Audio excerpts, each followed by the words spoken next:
Welcome to the Podium Proof F1 podcast. My name is Frank Alessi. And I'm David Alessi. We're heading to COTA for the USGP. Red Bull can lock up the constructors with a win and put the rest of the season on cruise control. Ferrari looks to spoil that and put their latest upgrades to the test in the dry for the first time. And what will the FIA decide is fair punishment for Red Bull after their cost cap breach? Let's get it.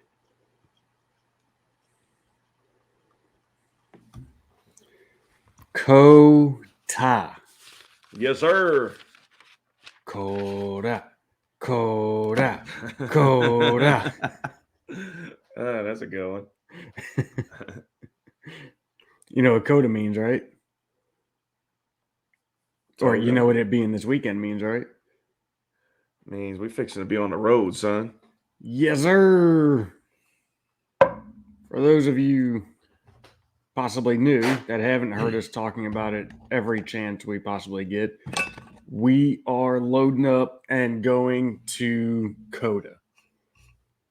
Podium Proof will be on site. And I, for one, cannot wait.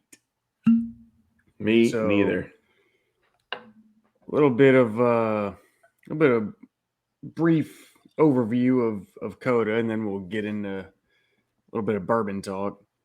So we've got a 3.4 mile, 20 turn track, 2 DRS zones, got 130, actually I think it's 133 foot climb from start finish to turn 1, to a blind turn 1 at that. Cool turn. Freaking awesome. Track built in 2012. So it was built in 2012. First F1 race there was 2012. So we're at the 10th anniversary. And it's really an interesting track. Like there's a couple sections that are, call it tribute, pay homage, kind of reminiscent of various things from other very iconic tracks. Like turns 2 and 3 kind of paid tribute to the Senna S at Interlagos. 4, 5, and 6 is reminiscent of Silverstone's, Maggots, Beckett's Chapel corners. They've got the kind of quote unquote stadium section, turns 12 through 14, kind of similar to Hockenheim's stadium section. And then 16 through 18 is different direction, but again, kind of paying homage to turn 8 at Istanbul Park. So a couple different sections of this track that really just kind of pull from very, very iconic tracks, all over the world, and put the whole thing together. It's really an awesome track. It's got a little bit of everything. It's got some super technical low speed stuff. It's got some really fast long turns. It's got a really long back straight, a little bit of elevation change. I mean, what more could you ask for? Turn 1 always kind of reminded me of like 3 and 4 at Austria. Just in the opposite direction. I know it's not identical. Yeah. It just it kind of reminded me of it. The way they attack it, like the way they attack the corner. Yeah. Kind of it just that always sticks in my head. Yeah, I could see like that whole last section, like 20 and 1. Mm-hmm. Kind of remind me of that. Yeah. That No, Austria I could feel. see that similarity. Maybe that's where it came from. Maybe that's where they got their inspiration for those. Just didn't really. I don't know. I found where people have written where the inspiration come, but I hadn't seen like an official thing. Yeah. I'd like to see that where like the architects actually kind of Actually ran through document each something. turn. Yeah. No, that'd be cool to see. And it's a very different kind of design. Like the way the couple of very sharp, almost hairpin ish turns, like 111. Oh hell, I don't know what number it is. I can picture the turn. I don't know the number. I'll pull up a track map as I'm talking about this and get that. But the way the track surface widens, right on corner entry, it's really kind of weird. Like the apex kind of falls away from you as you're coming in, track right. Actually, yeah, all three of them are left. Turn one, turn Mm-hmm. is it 11? Yeah, 11, 12, and 12, 20. and there's no 20 doesn't. Um, I'm just looking at the hairpin style, kind of yeah, not a true no, hairpin, but more than 90. yeah, no, it's hang on, I got the map right here. 1, 11, 12, Should I say less than 90? and then 15. Ah, okay. It's really weird the way the track just kind of opens up, and it the apex is really kind of what, like, the left side is what opens up, so it kind of pulls the apex away from you on corner entry, and it really opens up the possibility for overtakes with it widening out so much. But it definitely makes it an interesting layout. I know the first few times I drove it on like iRacing, it was like, man, this is just kind of like feel wonky and klutzy over here. Like it just didn't really feel like it flowed. But then the more I drove it, it really kind of you figure out a rhythm to it, and it really became a lot of fun. So I'm looking forward to it. Looking forward to It's seeing this in person. definitely an intense track. Mm-hmm.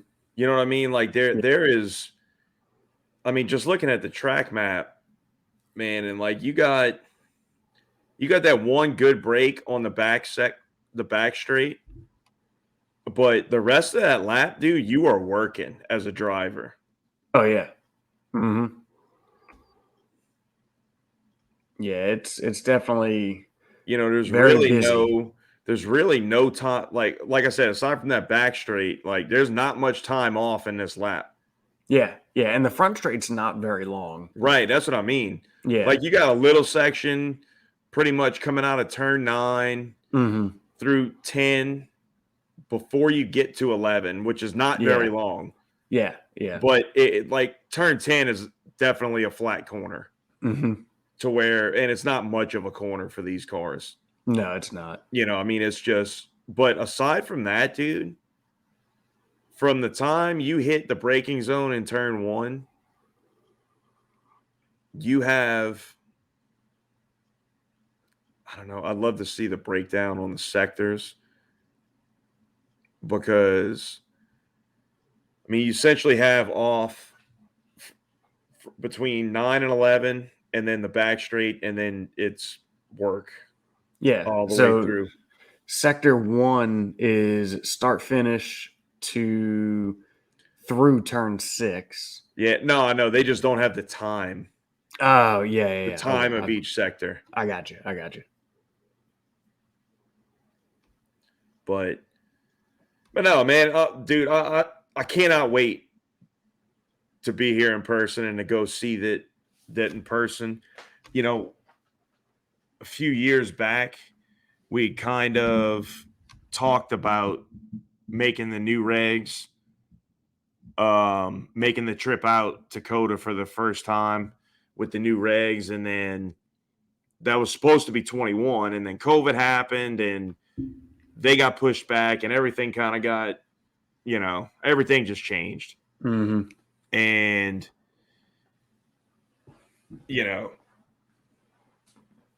about 2 months ago, wound up being able to make it happen, and dude, I'm elated, bro. I cannot wait. I cannot wait to go see these cars. I mean, we haven't been since 04 to a race. Been a hot minute. Yeah. So, dude, man, I'm so pumped. Yep. Needs to hurry up and get here. Yeah. I mean, I can't see us missing a minute of the action on track. Nope. No, we'll be there for all of it, all 3 days. So, all right. So let's real quick, bourbon kind of quickly. Yeah, real quick. If you are catching this on YouTube, give us a like and subscribe. Down there on the bottom left corner, there's a QR code that'll take you to our link tree, where you can find our social medias: Instagram, Facebook, Twitter, TikTok. And if you are listening on the podcast, in the description, there will be a link to the YouTube video if you want to go check that out. Or if there happens to be anything we might point to in the video or show on screen that doesn't come through on the podcast as well, come check out the video and give us a like and subscribe. Linktree link will also be in the description for there as well for the podcast. We're also on TikTok. I think we got to get that added. No, I put it on there. Yep. Oh, okay. Cool. Yeah.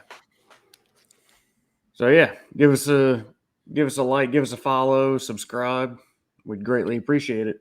TikTok's fun. I'm just finding it. I still need to download it. You've been handling all that, and I haven't. I've avoided downloading TikTok thus far, but now that you've got this going, I really need to download it. Me too. That's the only reason why I did it. Yeah.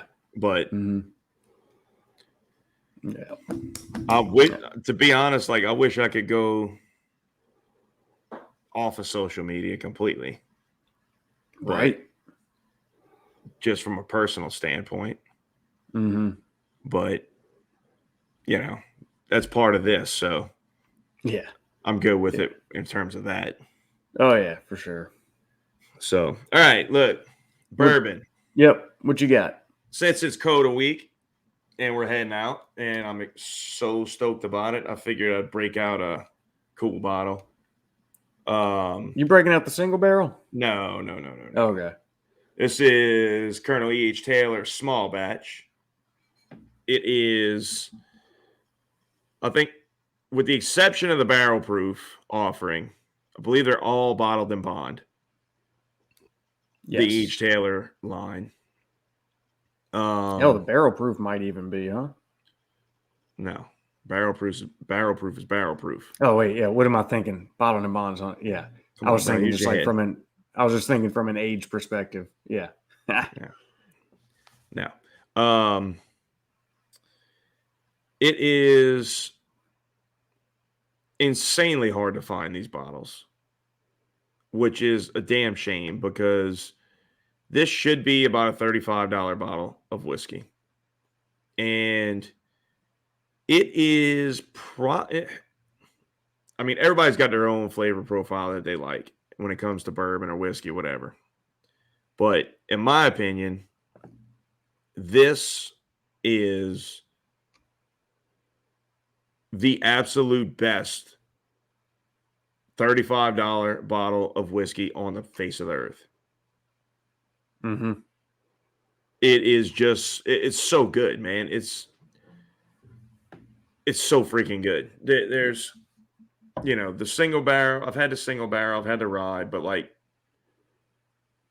the small batch, just basic E.H. Taylor, to me is like what bourbon should be. There's like two flavor profiles. I've never had the pleasure of having a barrel proof. Obviously not the bottle, but I've never even tasted it. And I imagine that would be like my most favorite bourbon on the planet. Oh, dude, I can only imagine how good that is. Because this is my favorite profile of bourbon. Mm-hmm. It's just fantastic. It's so good. It's not, it's 100 proof, but it's very mild in terms of like, I don't know whether you want to say bite or smooth, whatever, however you want to say. Like, it's full of flavor. It's not proofy at all. Yeah. It drinks really easy. Yeah. Yep. And it's just, it's just got like all the quintessential bourbon characteristics, but to me, it's just got like that. It's bold, but it's kind of light. That was a strange cork pop. It was really deep.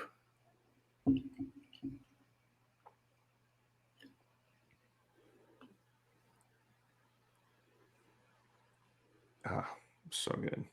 God, that cork doesn't want to. There we go. I got sometimes them synthetics will hang up, man. Yeah. You gotta like hit them with a 2-pound maul to get them back in. Mm-hmm. But yeah, I got some of the Buffalo Traces lined up behind me here. We might take a little stroll tonight. We'll see. Get a little fancy and go with the very rare Buffalo Trace. Yeah. I don't know. Might jump in a little Blanton's. Might do a little Stag. I don't know. Thought about grabbing my Stag, but not really wanting to jump straight to 130 something proof right now. I didn't exactly start with a warm up pour, although I mean I'm going to 110. I am drinking some Maker's Mark. And this one is the FAE01, which was the 2021 first of 2 limited release bottles. This one, 110.3 proof, says a fruit forward expression with notes of tobacco and wood.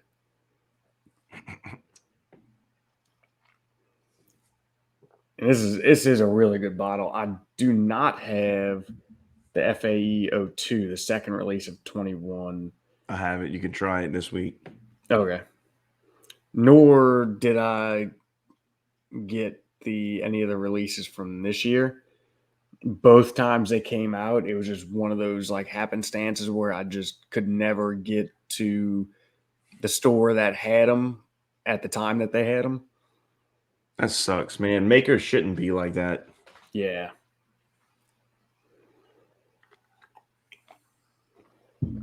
But And just I'll tell you right now. If anybody's curious, because I know with all the Makers private selects we've done, we've talked about the stave profile that they do.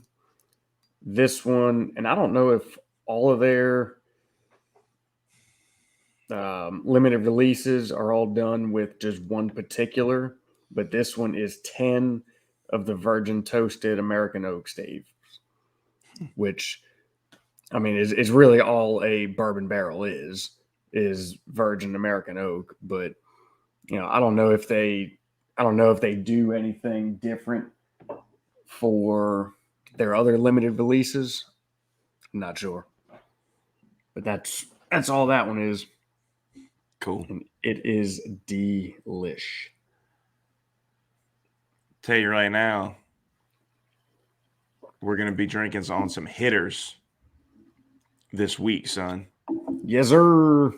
Heading to Texas. It's going to be steak and bourbon in the diet for the foreseeable future. Yep.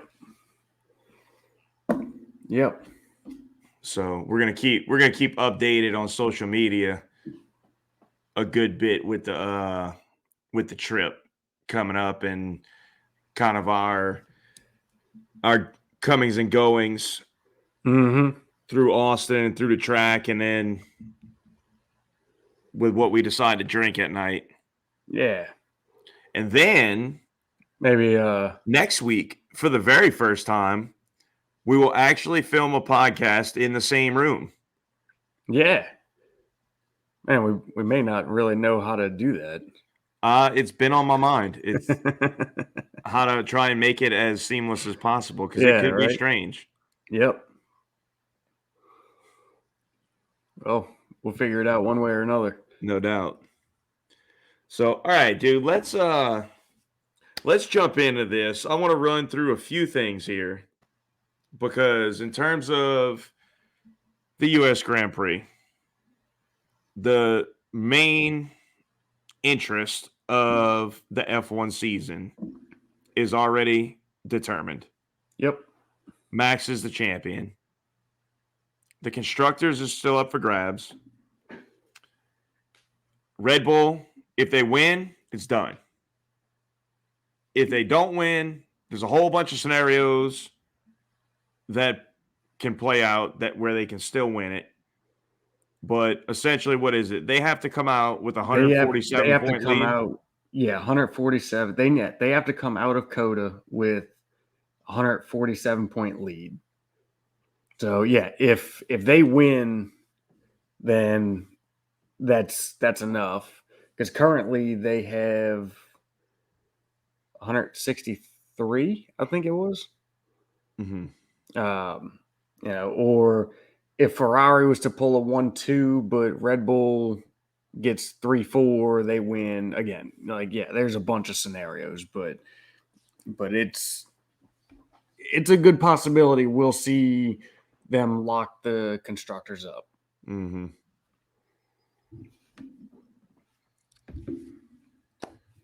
So chances are it's going to happen. We'll see. I mean, at this point, it's inevitable. It's just, at what race will they do it? Mm-hmm. So, next question is, can Ferrari make it interesting and challenge them this week? I mean, we haven't got a true idea of what Ferrari's recent big upgrades really brought to the table because it hasn't stopped raining for races since they've introduced it. Right. So be interesting to see because we know they're fast. That's been the whole thing of the season, right? Like over one lap in terms of raw pace, what they're able to do, they have the fastest car on the grid. Yep. They're at this point, really the only problem with the car is the tire deg. Mm-hmm. They destroy the tires here lately in the back half of the season, really since the floor TD came into play. That's what it affected more than anything is the way the tires just absolutely get hammered. They didn't lose any speed, but they absolutely shred tires. Yep. So, can they work that back to where,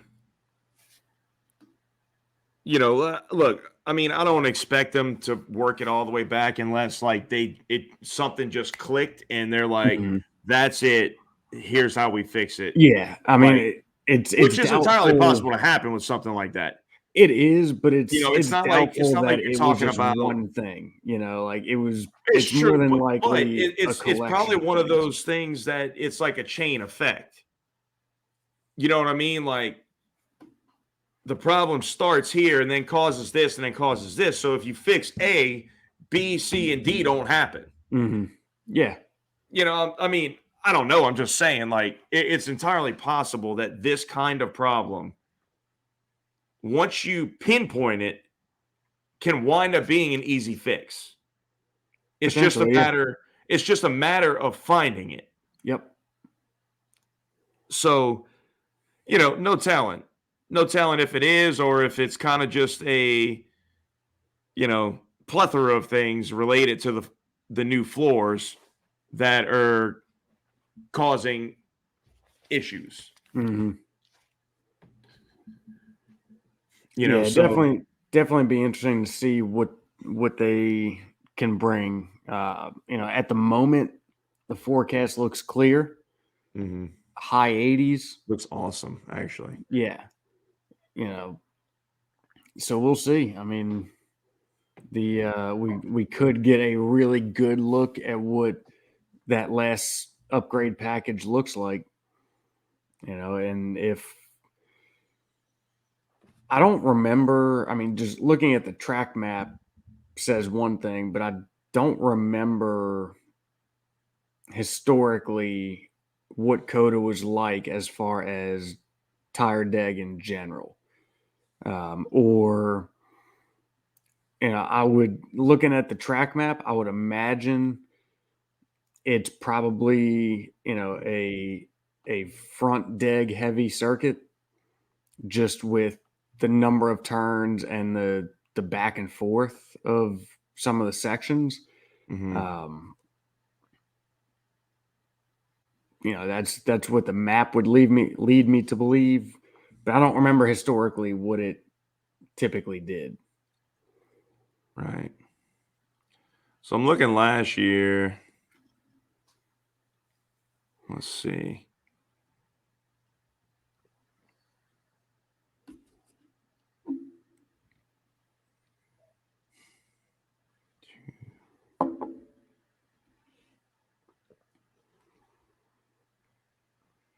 Lewis made 2 stops last year.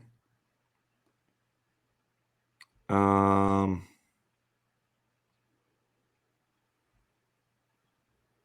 Max made 2, so it was a 2-stop race. Let's see. Mhm. Um, yeah, the majority of everybody made 2. Mhm.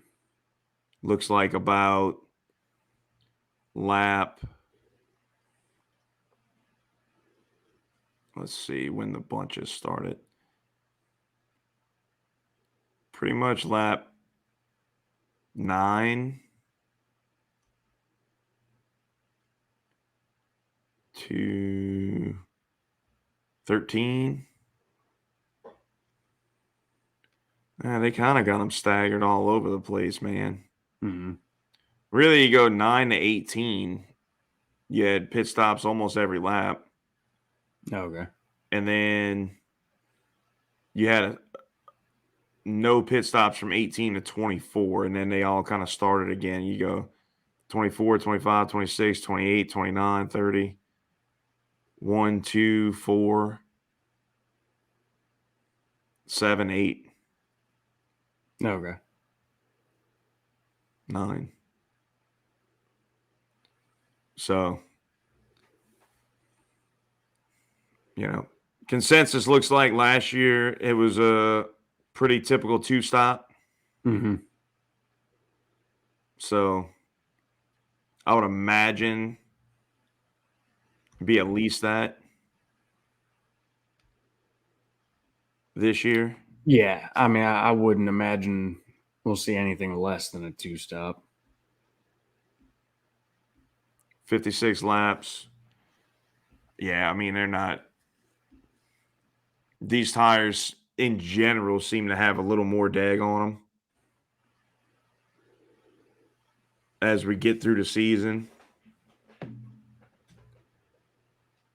I think early on, you didn't see a lot of the dag problems because the cars weren't really as dialed in. They weren't working the tires as hard.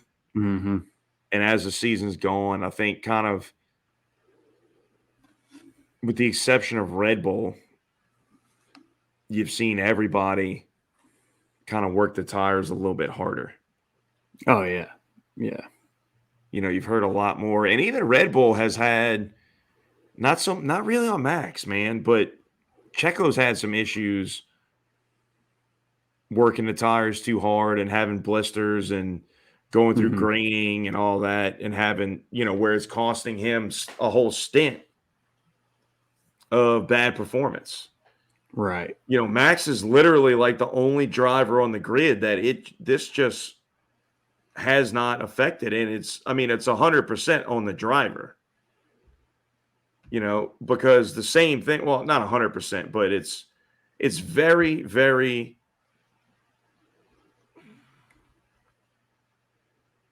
I guess, likely that he's the main reason for it versus Checo, because, I mean, there's just been, we've almost got a whole season worth of data now, and it's so rare that he runs into actual tire issues. Right. You know, he has absolutely got this car figured out to where it just suits him perfectly, where he can drive it hard, very close to the limit, and not and absolutely destroy a set of tires. not put too much stress on the engine, the tires. It just works, man. Yep. Like every time we've seen where, Charles is trying to pressure him and possibly trying to cause him to have to push and chew through some tires, it just doesn't work. Right. It ends up kind of backfiring a little bit. You got me clean on audio? Yeah. All right. My picture's frozen on my end. Oh, yeah, you are. But okay. No.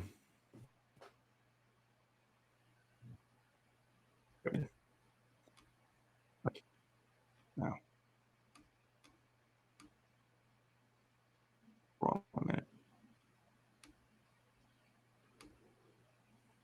I'm gonna hop out and hop right back in.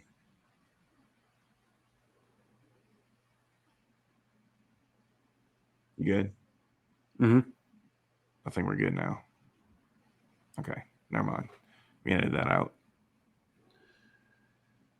Well, it looks Right. like the video and your audio might be a little skewed. Really? Yeah. It looks on point now. There's a bit of a delay, but it's not that bad. Okay.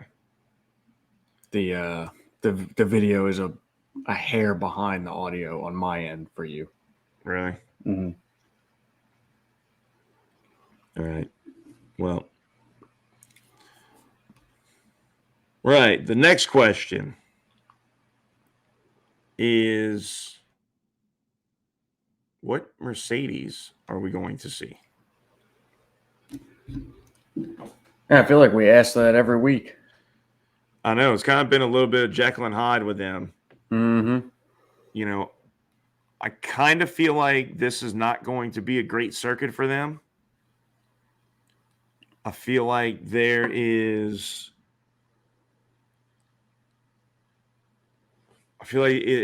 a little too fast for them. We might wind up seeing Alpine poking around the back of them. That would be my assumption. Just what we do know about the Mercedes, inclined to believe that. But we've also been surprised a couple times this year with that, So, man, if there's one thing Mercedes can do, it's keep you freaking guessing. Dude, no doubt. Intentional or not, we know they're good at it when they really want to keep you guessing. Right. This isn't so intentional on their part, but hey, nonetheless, they're staying true to form. Right. And then Alpine, they don't have the rocket ship that they did. Yeah, man, I really don't know what happened with that. Yeah, and I know we had talked about that a good little bit previously. Well, I mean, we were expecting them to show up at Monza and just be like in it. Yeah. Mm-hmm. Yeah, so they may not have. I think they'll have a good showing. Don't get me wrong there. don't know that we'll see them have anything spectacular just because of the higher speed. Mm-hmm. But I do think that Mercedes could be struggling enough to where it allows the Alpines to be up there pressuring a little bit more and mixing it up. Yeah, man, it'll be interesting. I really don't know. It's so hard to kind of predict with them, man, just because, there's been a few tracks where we thought that they'd be terrible and they weren't. Mm-hmm. There's been a few tracks where we thought they'd be good and they weren't. Yep. And they kind of just all over the place, really. Yeah. Because I guess that should be expected, being that it's the first year of a regulations. I mean, their car is evolving so much that so is their track tendencies. Mm-hmm. And especially when they notice a tendency or an issue, it gets addressed pretty quickly. Right. It's not like before, like last year when we're in the last year of a formula and like there's minute changes that are happening and upgrades, but that car is what it is and it likes what it likes by that point. Oh yeah. Yeah. So, we'll see. It'll be interesting to kind of see what happens. Can Alpine reach out and kind of grab the Mercedes? Will McLaren be running around with the Alpines for that fight? Because that's pretty much the most interesting fight on the grid in terms of constructors. Yeah. You've got a really good one for 7, 8, 9. Mm-hmm. Yeah, a little bit further down, but yeah.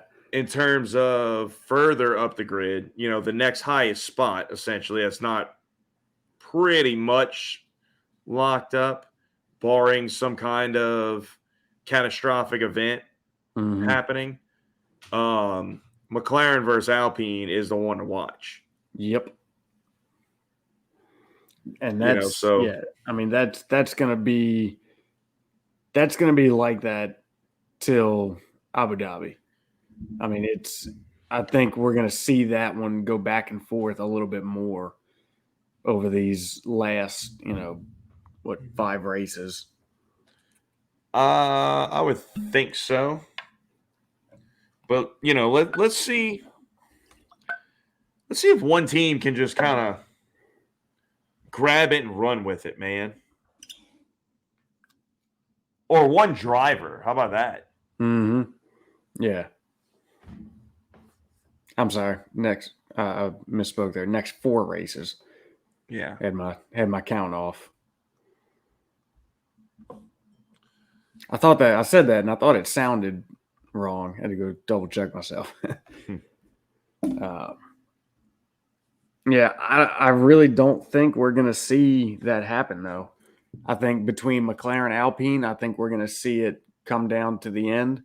And then that battle at the back, I think we're going to see that one carry all the way to the end as well. Mm-hmm. So,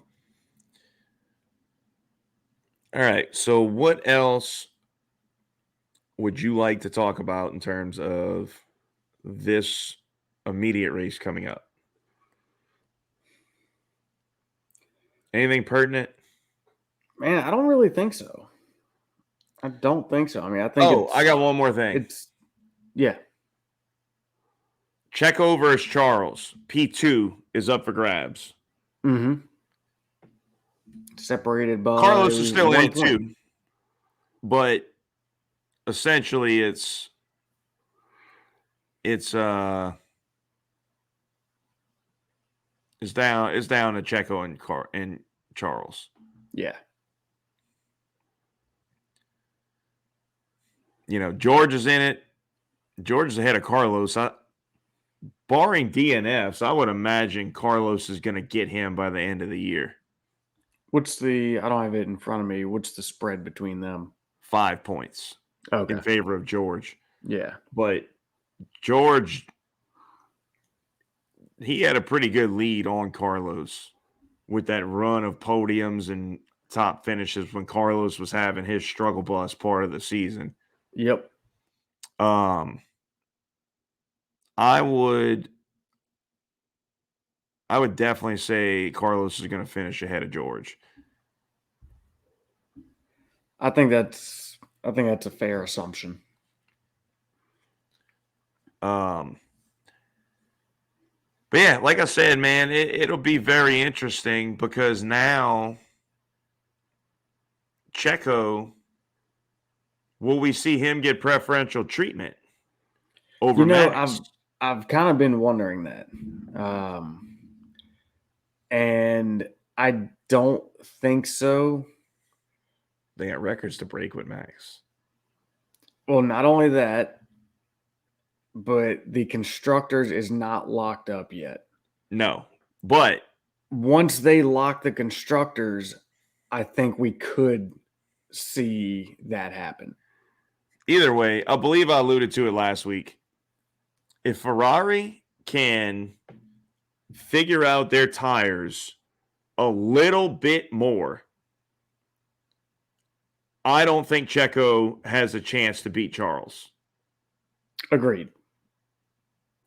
I mean, we've seen... He only has the pace and has only really been able to challenge him once Charles's tires have fallen off. Mm-hmm. On a fresh set on that opening stint before they just fall off a cliff, he's been nowhere near the pace. With the exception of Singapore, where he got in front. Mm-hmm. But I mean, even still, Charles Tyre's still struggling. But that's one of those things, man, that, you look at last week and for the first 10 laps, Charles was in Max's gearbox. Mm-hmm. And then the tires just hit a wall. Yep. And all of a sudden it's like, oh, there goes a second. There goes a second and a half. There goes a second and a half. There goes a second and a half. Mm-hmm. And all of a sudden Max is 10 seconds out ahead in 6 laps. Yep. Like, what happened. Oh, yeah. Charles didn't forget how to drive. No. So, barring, Ferrari not being able to get their tires to, I don't know, even make a half a stint in solid shape, I don't think Checo is going to pull it out.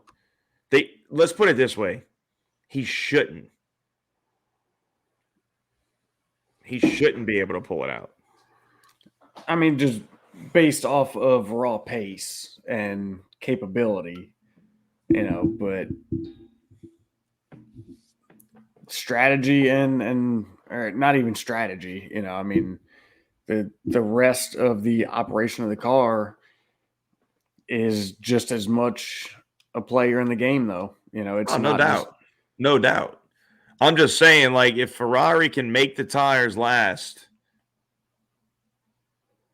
a little bit longer,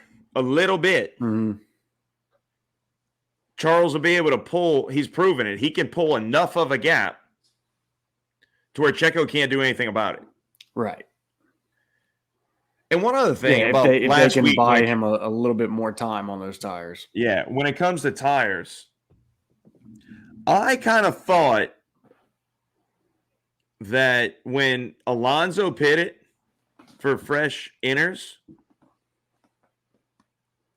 and he came out and was going 3.5 to 4 seconds quicker than everybody. Mm-hmm. At that point, if you pit Charles, he is going to come out,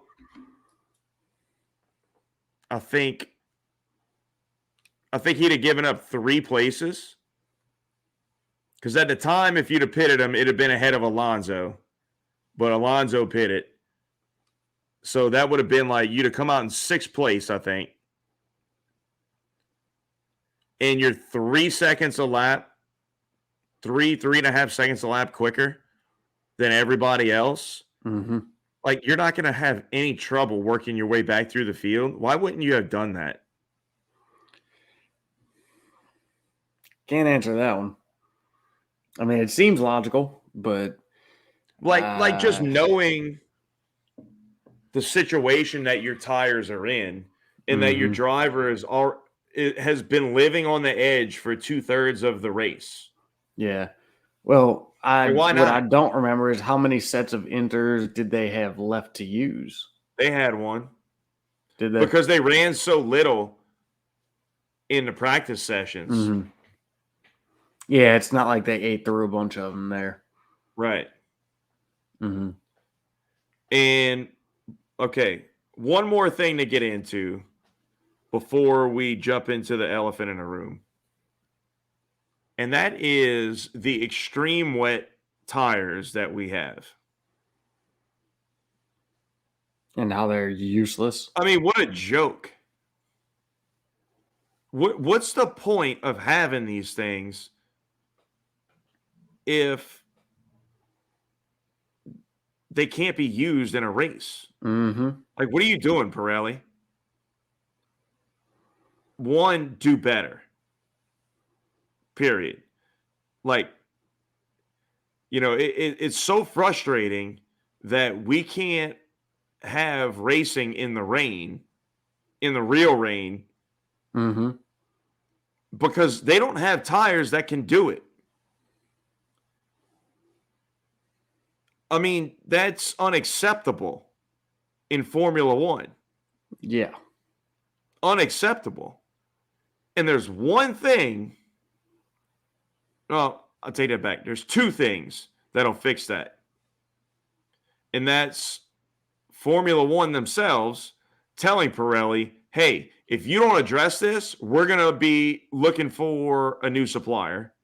Mm-hmm. Or number 2 would be, hey, you're no longer the sole supplier.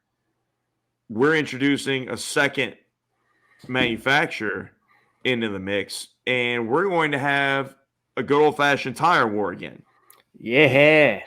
Which, I'm here for personally, that. I think needs to happen. Yeah. Because Pirelli has gotten way too controlling in F1. Mm-hmm.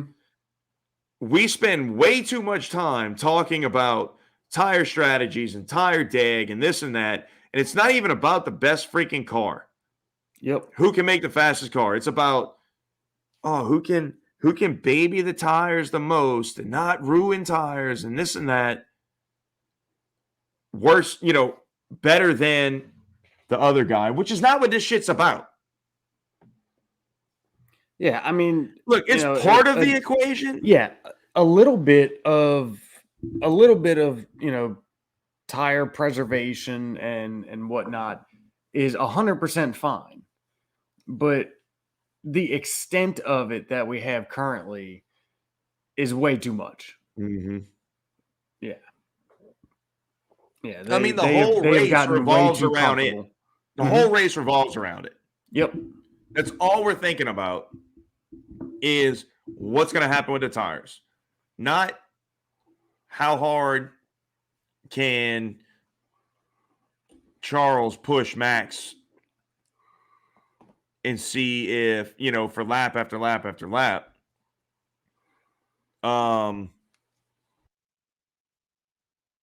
it's just, you get a guy like Charles who loves to push hard, and as Ferrari, you can't take advantage of that. Right. And another thing I want to address is, contrary to what the kind of general consensus is out there, people like to kind of throw shade at Charles. But I was listening to the race podcast today. They tallied it up.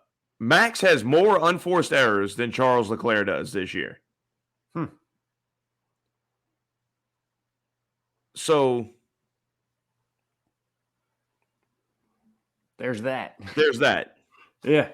It's just something, because it always bothers me, because it's like, look, don't get me wrong. Charles pushes the issue in practices. Oh, yeah. Without a doubt. For sure. He finds that limit. Yep. Well, that's what practice is. Right. So he's getting better at pushing it in the right spots to where if you make a mistake, you don't hit the wall. Yeah.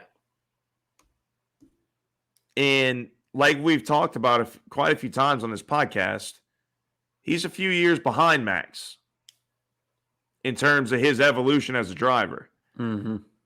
Max carried the name Crash Stoppin' for quite a few years. Yes, he did. So Charles will get there, and he's, in my opinion, he's there. Another thing I want to clarify about last week. In my opinion, in the same time frame, right? In talking about Charles being a few years behind in his progression and position that he's now currently finding himself in Max's same point in that progression, I think Charles is doing much better than what Max was, as far as on the topic of crashing and errors and whatnot. I think Charles is ahead of him in that aspect in the same time frame.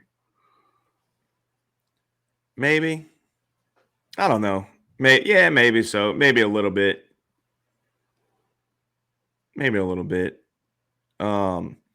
I feel like for Max, it really, really clicked like on the back half of the 20 year. Yeah. Like that's when all of a sudden he just looked different. And he looked a lot calmer on the track, yet faster. And that's a dangerous combination. Yep. When it looks effortless and it's faster, that's when everything is rolling right. Yes. And a lot of that has to do with the car as well. But it's about the driver getting to that place in the car. And, he got there, and I feel like Leclerc has kind of been there this year, but because, man, like some of these pole laps that you watch of his, if you watch the onboard, he looks like he's out for a Sunday drive. Yeah. And he's setting poles. And that's on him and the car. Because that means the car is dialed in to what he absolutely loves. Yep. And he can be throw that thing around, yeah, and it just does what he tells it to do. Yep. But I remember, years ago when Michael Schumacher was kind of in his heyday, you would watch these onboard laps, man, and he was setting just blistering pole laps. and it was so incredibly smooth Yep. Completely to effortless. watch him drive. I mean, Yeah. he would throw the car into a turn, yet there would be none of this, right, left, like fighting the car or anything. No He would adjustments, just, no counter steering, it no would be, like it would throw it and then just ease out of it yep. through the corner. And man, it was just incredible to watch. Mm-hmm. And then you would watch somebody like Kimi at the same time. Yeah. And man, you want to talk about just muscle a car around the track. Yep. Just on that ragged edge. I mean, on that edge. Yep. And that's, you kind of seeing that with Max and Charles this year in terms of just how dialed into their cars they are. Mm-hmm. They are. But it's awesome, man. And I think, Ferrari has a few things to work out. But all in all, they're heading in the right direction. And when you think about how much ground they've covered in the last 2 years. Mm-hmm. So, you have some technical issues that you got to work out in terms of like you've got to make this car easier on the tires, yet it still has to be able to fire them up so you can get that quick lap in quali. Yep. You've got some fine tuning to do, but you've got the pace. Now it's about learning as a team how to run a clean weekend Mm-hmm. from Friday through Sunday. Yep.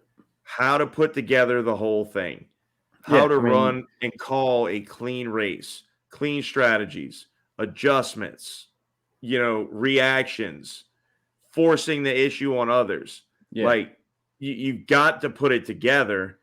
Yeah. I mean, And you've got the car, you've got the drivers. Yeah. Yeah. Very true. Drivers. Now, let's get this last piece of the puzzle together and get the whole operation working cohesively. And I think next year you're in for an absolute blockbuster of a season if you can do that. Mm-hmm. Because you've pissed away enough points this year to where it could have been that. Right. You're easily, had you not thrown away the surefire points, you are 100% in the fight right now for this title. Yep. And even if things have transpired the same way that they have in terms of upgrades and developments and all, so what if Max just winds up beating you in Brazil or Abu Dhabi? It would have been an awesome run. Oh yeah. I mean, well, and the climb back to that would have been, yeah, I mean, it would have sucked to have missed out.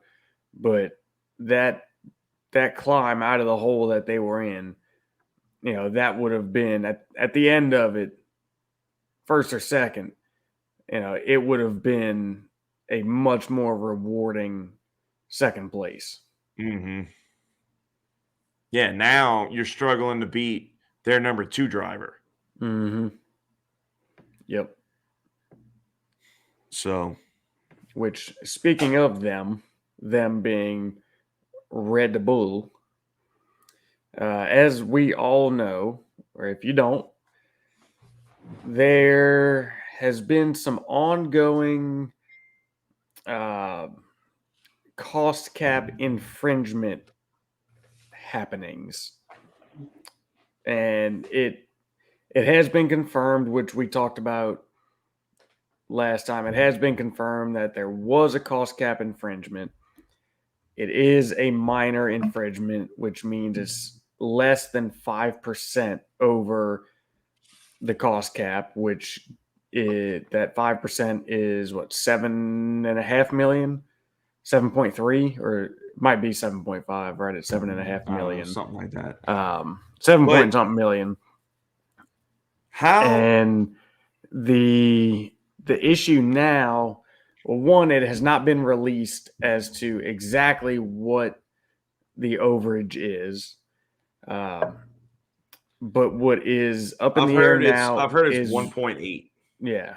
What's up in the air now is what the penalty is going to be. And I've read a couple things, because Red Bull still stands firm on their numbers were correct and they were under. I've read a couple of things that were saying like, oh, the overage is due to the free lunch that they give everybody at the factory every day, or I read something earlier today that said, well, it looks like it could be Adrian Newey's salary, because the way the cost cap works is your top 3 highest paid people are not factored into the cost cap. I can't imagine. And Adrian Newey, I looked it up, his estimated salary is roughly 10 million. How is he not in that top 3? Well, that's he is. Yeah. And that's why Red Bull is saying no, like he's in our top 3. What I read was the confusion was supposedly due to the fact that there's something somewhere says that Adrian Newey is not a Red Bull employee, that Adrian Newey is contracted by Red Bull through Adrian's company, which would drastically change things. However, if that was to be the case, let's use that 10 million as his salary. Let's use that number. If Adrian Newey was the reason that they were over, that means that they came in 9 million under the budget. None of these teams are going to leave 9 million unspent if they can. No, it would have been like, here's how that conversation would have gone. Hey, Adrian, your company had a great run, but you're now officially employed by us. Right. Yeah. Welcome aboard. Go see HR. Yeah. Yeah. No kidding, though. Yep. And I don't know how that works. I'm sure there's a rule where you can't hire somebody like that, at X point in the season, or, there's probably something like that. But nonetheless, like I don't know. I find it very hard to believe that they would have been 9 million under the budget if Adrian Newey's salary. That wouldn't happen. Exactly. It's impossible. Yeah. Hell, 100% impossible. The free lunch to all the employees at the factory makes a lot more sense. I could see where the factory is large enough to where free lunch for a year could be 1 point whatever million. Right. But you know what? Either way, like, I don't know, man. I feel like I don't feel good about this, dude. Well, dude, here's I feel like there's no way with the level of people in these Formula One teams, I don't feel like there's any way a mistake like this could have been made. Well, and the more I hear about it, the more I hear about it, and the more you hear these ridiculous excuses, and I don't know where they come from. The catering, the this and that, Mhm. Adrian Newey. It's all bullshit. Mhm. Where did that 1.8 million go? Well, here's Like, what I want to know. Like, not where did it go? If Red Bull is saying what they turned in is within the budget cap, where did the FIA, where did anybody get this additional paperwork or a right, different number?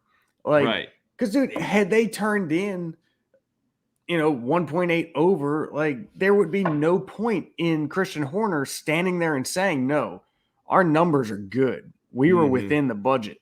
You know, if they turned in over budget numbers, like he wouldn't be They just, would never turn in over budget numbers. That's the thing. So, like, something had to be found yeah, some kind of way. yeah. I don't know how. I don't know what they have to turn in. I don't know. But they like nobody's going to intentionally turn in over budget Oh, no, no. numbers. Mm-mm. So like I don't know what I know they have to essentially turn in everything. Yeah. But you know, I don't know. That's the problem though. First of all, you had the leak, which is a huge problem because we've been talking about this shit for almost a month. Mm-hmm. And you got all these teams starting rumors, starting bullshit, getting information, getting all the media asking them questions about it, and them responding to media's questions and hypotheticals and this and that. And then and that puts undue pressure on the situation. Absolutely. That should not be there in the first place. Mm-hmm. So because here's the thing. Let's say Red Bull was perfectly in line last year. Perfectly in line. Did not spend $1 wrong. And this leak was just absolute bullshit. Then you're still going to have half of the F1 fans being like, "Oh, this freaking bullshit. This is a conspiracy." Yep. They FIA covered it up. They overspent and they didn't want it to get out. So to make them look bad and to make everything seem fugazi from last year, Mm-hmm. it's BS. It's a cover up. The fix is in. Right. When really nothing was done wrong. But with the FIA's track record, how could you not feel like that as the opposing team? Yeah. No doubt. But When this still, is a clear cut situation. but we still have so with not that being seen said, one thing about the FIA or anybody looking into said leak. well, I think that's going to come. But the main problem is like you're getting this information in like little tiny tidbits. Like you did this big old audit. Like you should have some fucking information to give, bro. Mm-hmm. Like Yeah. I get you haven't decided what the penalty is, but if you're going to come out and be like, okay, Red Bull was over, like let's say by how much and what for? Yeah. To where now you get There's some ahead of legitimacy it. to it. Well, not only that, I mean, I think there's pure legitimacy, but as the FIA, you can kind of curb the speculation, and you don't have to have all these people's imaginations running wild on what it was for, how much was it really? Like, put out a statement that says, Red Bull overspent by $1.763 million, and it was on XYZ. Yep. Or they misappropriated these, that amount of funds in these ways where they didn't believe they counted against the cost cap, but they actually did, or whatever. Yeah. And put that out there. Put exactly what you found out there, because you know what how the they broke the FIA cost cap matters. Yeah. You know what the FIA needs a lesson in? They need to put their people through some training in managing expectations. Like, man, Bro, if they could understand that concept, like, so much of this shit could be eliminated.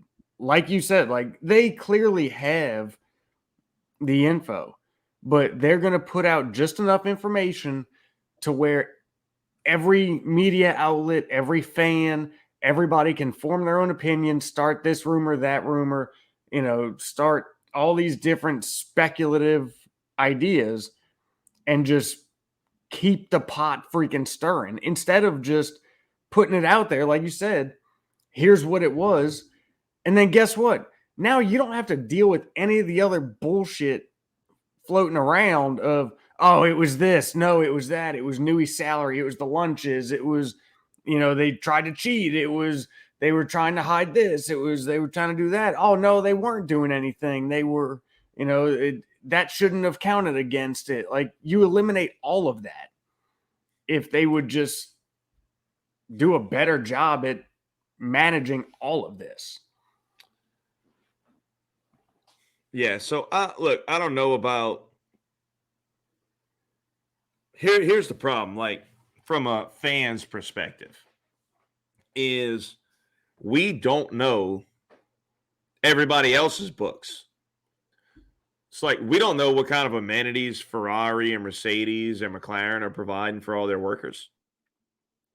But let's just assume that if you work for Ferrari, Mercedes, or McLaren, you got it pretty good.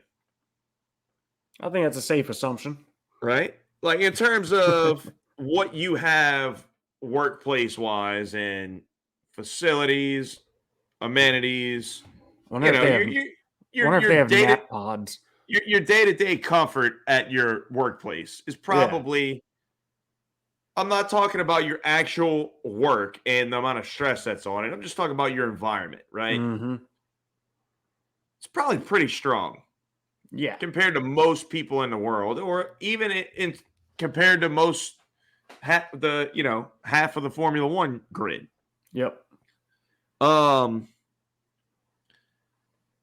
So even if that overspend is on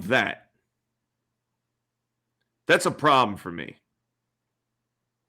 Because I can guarantee you Ferrari, Mercedes, McLaren, they're all doing things pretty nice around their shops. And if that's all included in their budget cap and they came under, well, then you know what? That's another 1.8 mil that they could have had. Yep. Towards whatever. And absolutely. It's look, I like Red Bull. I think Max is phenomenal. I like Christian. I think he's been exceptional. I very much dislike Helmut Marko. Yes. I think he's a tool bag. And I think he had, and maybe even still has, a place, but he needs to shut his mouth because he just makes absurd comments. Yep. But man, this is Red Bull's going to have to come up with a very, very good and legitimate explanation for this for me not to have a massive problem with it. Yeah. Yeah. Well, I mean, it's cheating. Period. There's like no matter which way you slice it, at the end of the day, if they overspent, they overspent, and 1.8 million. That's a very, very large amount of upgrades or whatever it may have been allocated or could be allocated for, like, that's a massive amount, you know. I mean, okay, in the grand scheme of F1, it's a little bit less. But dude, I mean, if you're talking a new floor or a new wing or any singular Lewis's component, press conferences for the last 3 weeks yeah, right? now all of a sudden come into perfect context. Yeah. Yeah. I mean, and it's true. I tell you what, whoever Mercedes has running their driver prep, I guess we'll call it, for press releases and Oh, it's stuff. their PR department, man. Yeah. They're on point. Yeah, like they are very, very good. Because everything that he's been saying, yeah, there was a motive to having him saying that, but it is all entirely true. Like it's Yeah. very valid. Look, the seed was planted for this reason. Yeah. If it comes out and Red Bull didn't overspend, or it was by like a few $1,000s, or it was just like maybe the paperwork got filed in the wrong way or something. It was like a clerical error. Mm-hmm. No harm, no foul. Right. But now that it comes out that it's a legitimate overspend, just like I said last week, man, Lewis has been planting them seeds, and now everybody who's anybody that's been paying attention and is a fan of F1 automatically knows, man, 1.8 million. Lewis said a floor was only 300,000. Mm-hmm. So a wing would probably be, 150,000, a front wing 150,000, a rear wing maybe 200,000. Man, you're talking about 3 or 4 significant upgrades they could have done. Mm-hmm. Maybe more. Right. And they barely lost last year. That could have easily been the difference. Mm-hmm. So let's piggyback that into what do we think, or what do we expect to happen? I mean, obviously there's going to be a financial penalty, right? I mean, that's going to happen. There's going to be a fine. Mm-hmm. I would anticipate not only for there to be a fine as just a straight up penalty for it, but also a reduction in their allowed spending for next year, perhaps. Mm-hmm. Man, what I don't know is, do I think we're gonna see a sporting penalty?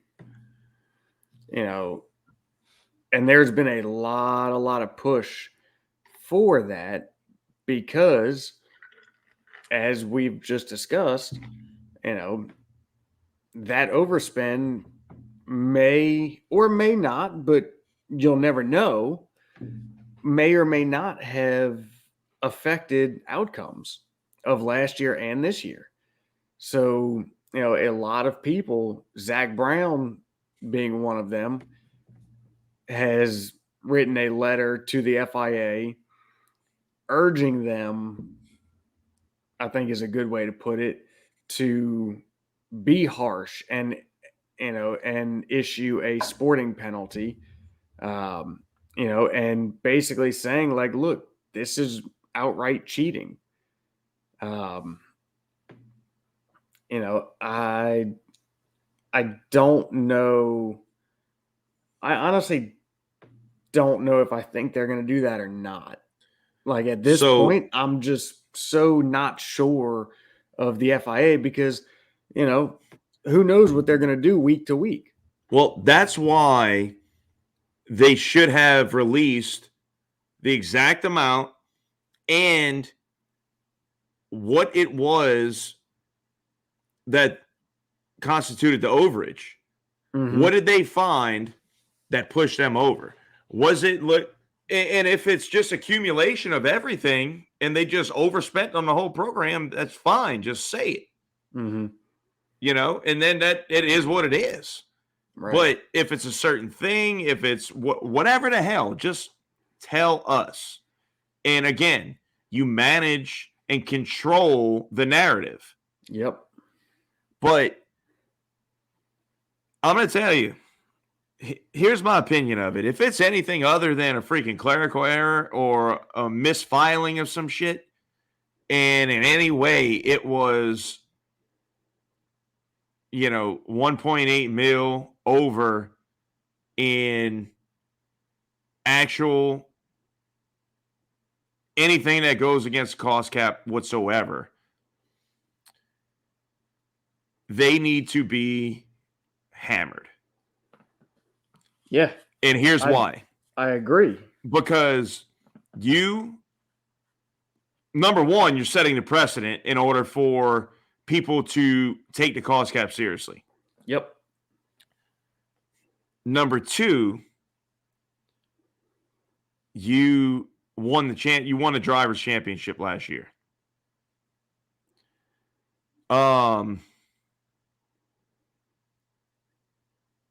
Make a little note to come back to that. Mm-hmm. Because I have some thoughts on that. Yeah. But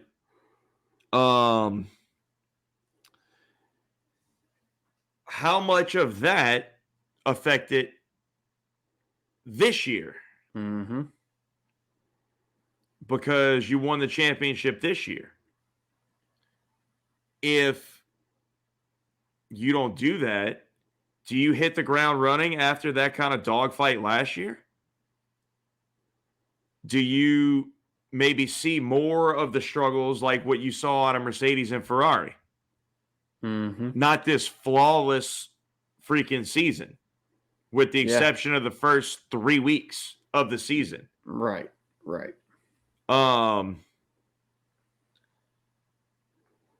Man, it's this almost unending mountainside of a snowball that you could just keep chasing. Yep.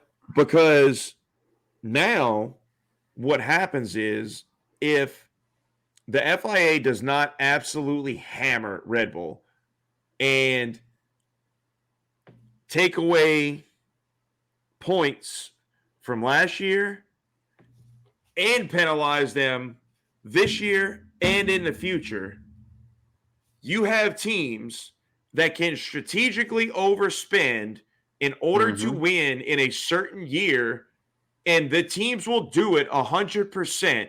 Yeah. And be like, screw this year and screw that year, but this year we're going to win a championship. Right. And that's the problem that you create if you don't hammer the past, the present, and the future. Yep. Because all these strategists you will can now bet your have ass that they will figure that out. Will now have a new job. The only one that probably won't get is Ferrari. But they will have a new job and to figure out, okay, what year are we going to win the titles? Mm-hmm. And you've already had Toto come out and say, look, if they're not hammered, then you can bet your ass we're ready to overspend this year. Yeah. And why the hell wouldn't he? Yeah, exactly. Like if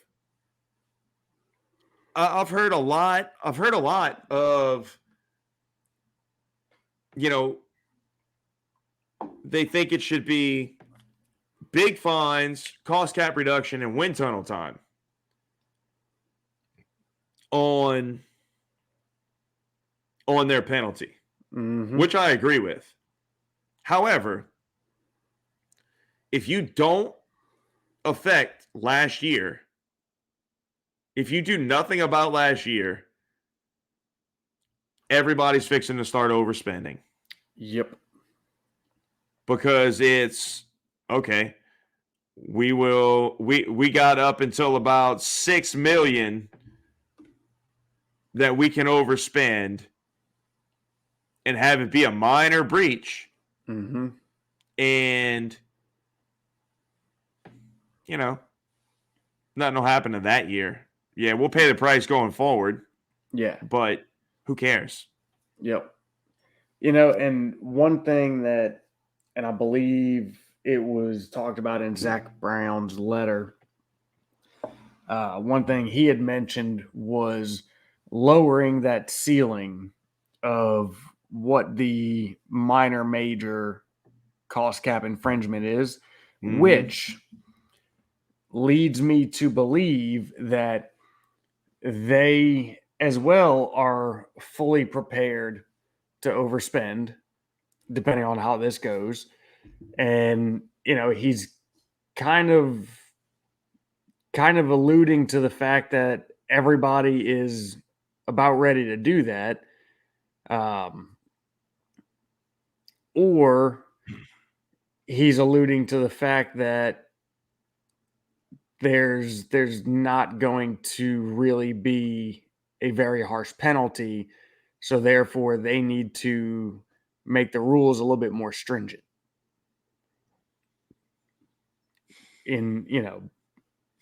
So here's the deal.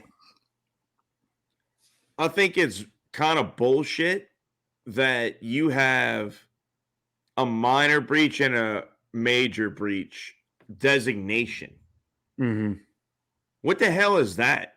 Is there a cost cap or is there not a cost cap? Yeah, why can't there just be it's a breach or it's not? If you went over, you went over. Mm-hmm. I mean, there's so much ambiguity anyway. Like, if you go over, we'll just figure it out. Mm-hmm. But you're over. Right. I mean, or even like, look,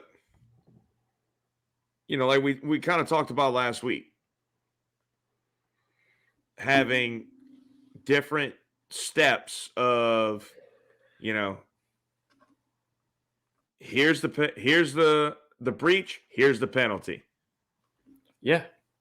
But how about just, if you're over, you're over. Mm-hmm. And I don't know, man. Seems to me like they're serious about this thing. How about this? If you go over, you forfeit. You forfeit. I don't know. Make it something like sizable. If you break the cost cap, you will forfeit half of your constructor's points. Right. Or you will be disqualified from the constructor's point. Yeah. Constructor's title. Right. You make it something like that, and I guarantee you they will find a way to stay within budget. Yeah. And I guarantee you they will be much, much more diligent. But the problem is we're about to wrap up 22, and we don't even know what the hell is going to happen with 21. Yeah. That's a massive problem. Mm-hmm. If you really want to take this shit seriously and have teams adhere to it, you need to gotta be done have this wrapped up before we kick off the next season. Yep. Absolutely.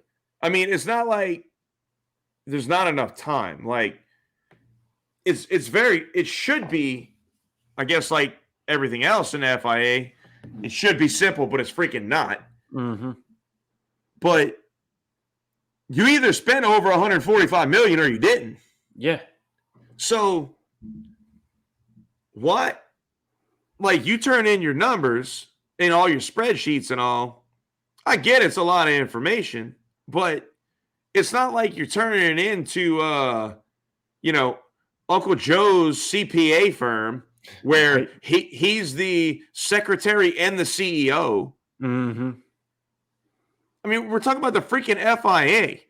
How do you not have a team designated to each team and they turn it in, say at January 1 or December 31st, it's due. Mm-hmm. Midnight, December 31st, you better have all your stuff turned in. Yeah, and I don't see why it would be a problem. I mean, they're keeping track of it throughout the whole season. It's You not have like to. it's right. It's not like when the season's over, you're like, okay, man, fingers crossed. Like let's run all these numbers. I hope we make it. Like no, it's not like that, and it's not like it's going to take months to go through all of it, right? And go, okay, let's start from day one of this year, this season. Like, okay, how much did we spend on this? Hey, you got your receipt from that? Hey, Bob, do you have your receipt when you had to go do that? Like, no, that's not how this works. Every minute of every day. I mean, we're talking Formula One teams. Every minute of every day, the cost is logged by somebody somewhere, and it's all kept on record as a rolling tally. I'm sure it's not just that simple, but it's essentially just that simple, Well, like, So, here's the yeah, thing. If why does you it have to take a keep up year? with it in order to know where you're at. Right. So why does it have to take a freaking year for this to all come out? Right. Like, you turn it in the first of the year, and you essentially have until March as the FIA to what, mid-March Mm-hmm. to get it done. 3.5 months to go over it. Yeah. Like, get it done, bro. Mm-hmm. That needs to be sealed and put to bed before we go racing in the next year. Agreed. And then if it turns out that breaches occurred, penalties are incurred immediately. Yes. Going into this season, to where wind tunnel time, if that's part of what's being docked, is happening now. Mm-hmm. Cost cap reductions, that's happening immediately. Right. Hey, and guess what? If that screws up the whole plan you had for the year of when you were going to release what and in what order, well, guess Too what? bad. Too bad. Yeah. It's much better than going through the whole season and then trying to figure out what the hell you're going to do from almost 2 seasons ago now. Yeah, but look, man, I feel like we're about to have one of those things in F1 history that just is talked about forever. Cost cap gate. Right? Hashtag that. Yeah. You heard it first here. Cost cap gate. But, I mean, it's if they go and hit them for last year, plus a fine, then Mercedes might be happy. Ferrari's not going to be. Right. McLaren's not going to be. Alpine's not going to be.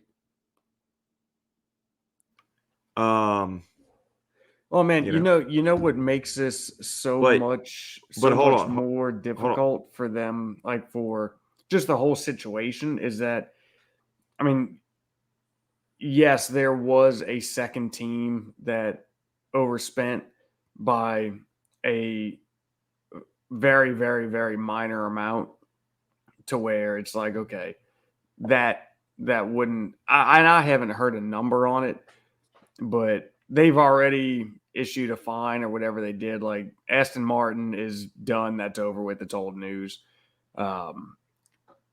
Essentially, there was only one team that overspent, and it just so happens to be, the ones that won the driver championship. If you had 3 teams that overspent, you had a front running team, a mid-pack team, or maybe 2 mid-pack teams or whatever, like I still think it should just be black and white. You overspend, here's a penalty, done. But since we know that's not going to be the case because it's the FIA, if there was multiple teams, this would not be the great debacle of 2021 cost cap that it is turning out to be. Like it's just they need to get their shit together and just get it done with and set the precedent, put some rules in place and issue the penalty and let's go, Right. The flip side of what I was just saying is that unless you absolutely railroad them, then you're going to have appeals from other teams. Mm-hmm. Because if something don't happen with the championship from last year, then Mercedes is not going to be happy. Yep. If something don't happen now and going forward, in at least in the next year, Ferrari's not going to be happy. And probably Mercedes too. Mm-hmm. So how do you what do you do? Yeah. Another thing that I'd like to touch on is how do you handle, let's say they decide to dock him, I don't know. Let's say they decide to dock Max two races worth of points. Mm-hmm. The last two races. How do you handle that? In my opinion, I think you should Lance Armstrong it. I think when they, like in those years that Lance Armstrong won, they removed him, they stripped him of his titles, Yeah. but they didn't give it to the next guy. Right. I know that sounds strange, but I mean, I can't. I don't know, man. It's just tough to sit here and say, they need to just hand over the title to Lewis. Mm-hmm. I mean, look, what if, as petty as the relationship is between Toto and Christian and Red Bull and Mercedes, what if they're like, hey, the 1.8 overspend is from when Lewis punted us off the track in Silverstone and destroyed our entire car and almost killed our driver? Right. Yeah. Mm-hmm. Would you be surprised to hear that played? No, I would not at all. I would not. So it's like, as far as just like handing out the championship to Lewis, I don't know. I kind of like the Lance Armstrong model. Yeah. Mm-hmm. But we'll see what they do. Yeah. If I'm Mercedes, I mean, and Lewis, that's kind of anticlimactic anyway to win that. Win number 8 like that. Yeah. No kidding, huh? Yeah, man. I don't know, but this is definitely gonna drag on. It's not gonna be something we're gonna have a resolution to quickly. I don't think. No, I mean, no matter what happens, if they hammer Red Bull, they're gonna appeal the shit out of it. If they go light on Red Bull, every other team's gonna appeal the shit out of it. Yep. So I don't know. The FIA's probably got a hard on for the amount of litigation that they're about to get to do. Oh yeah. Well, That seems to be their favorite thing anyway. What I don't get, and I even brought it up on here, is that somewhere when I was reading through some of the rules about all this, it was stated in there that there are no appeals. Like the budget committee, we're gonna call it, because I don't remember what the official name is. Like what they say goes, and it is what it is, and that's the end of it. Yeah, we'll But see about that. something I read earlier today was talking about, if Red Bull's not happy with this, then they can appeal to this. And then if they still don't come in Red Bull's favor, they can appeal it even higher, and it's like, wait a second, I thought there was something about there not being an appeal. Like whatever the ruling is what the ruling is, and it's over and done with. But apparently not. I There's don't know. never not an appeal process Yeah, right. for anything. Mm-hmm. So, do we miss anything on that I don't think so. that we wanted to get? I'm sure we did, but that we wanted to touch on? I mean, I think we got it. It's a whole lot of very, very, very unclear, muddy water. Mm-hmm.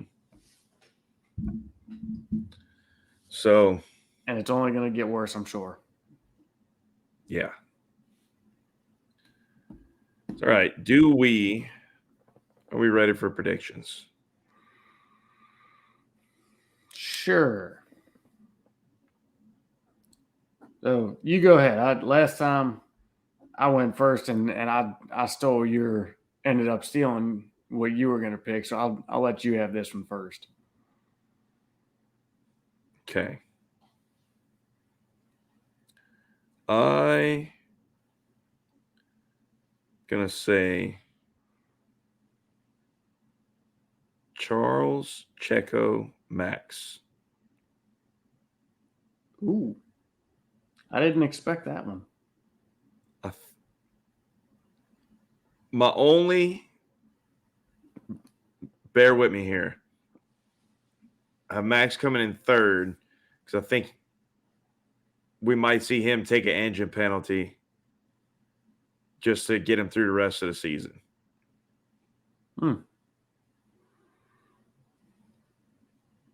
Which, not like that seems to have much of an effect, but I mean, shit, I'm just going with something here. Yeah. Just to shake it up a little bit. Yeah. So I'm going. I do like Carlos here, though. I'm going Max, Charles, Carlos.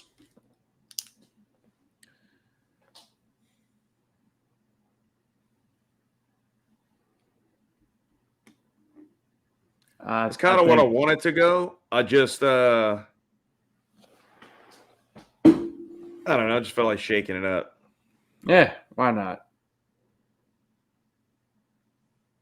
That gets boring. Yeah, right. Saying that order every time.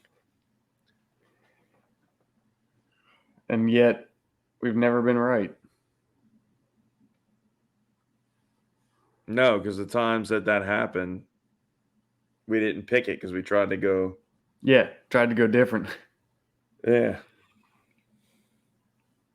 So, all right. All right. Let me give you some words of wisdom here.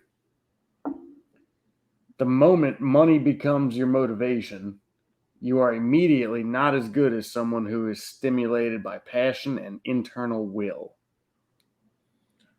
And that would be Mr. Sebastian Vettel. Yeah. I'd heard that one. On that note, we'll call this one a wrap. I am going to go start getting ready for COTA. Yeah, buddy. About time to start packing. Yep. Can't freaking wait. So, next episode, like Frank said at the beginning of this, will be a first. We actually will be in the same room doing this. Aside from that, we will possibly. We got a busy week ahead. Yeah. Oh, God, do we? Yeah. It's between travel and then all the festivities surrounding this awesome weekend. And then traveling back, it's going to be a busy one. But yeah, we'll try to keep some updates going on social media and whatnot, and maybe try to get some live videos from some of the sessions thrown up there and keep y'all updated. So, all right, let's call that one a wrap for tonight, and we will see y'all after the USGP. Appreciate y'all hanging out with us. Catch y'all after the next one. Later.